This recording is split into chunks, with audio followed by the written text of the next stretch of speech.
a person who has borrowed a book from the library, this video is for you. If you're not a library user, I invite you to stick around for a couple of minutes to learn more. I'm Liz, and I've been a librarian in local public libraries since 2010. Naturally, I believe that public libraries are a vital resource for all citizens.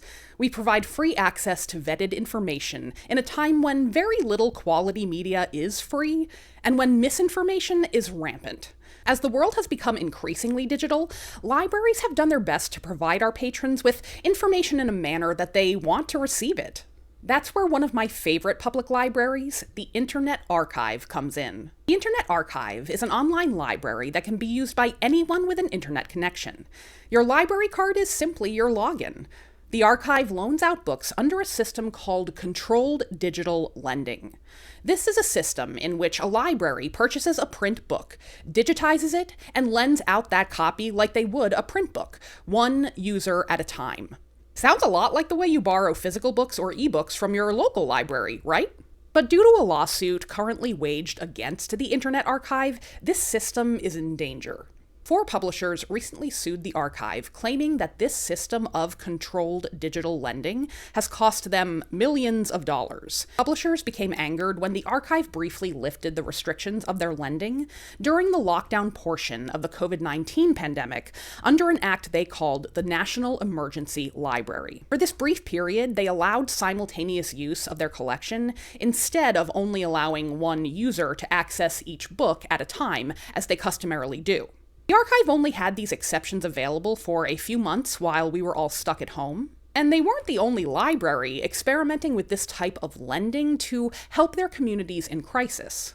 But these 4 publishers claim that even very restrictive controlled digital lending is a financial threat, and they successfully sued to have 500,000 books removed from the Internet Archive. Suddenly, people around the world who relied on access to these books were left in a bind. A large number of these titles are the same books that are being banned in schools and libraries across the country. Access to those banned titles in particular is vital. The Internet Archive has appealed to have this decision reversed, and in the meantime has opened a petition to try and get the lost 500,000 titles back. I'm sharing this information with you in hopes that you'll consider adding your name to the petition.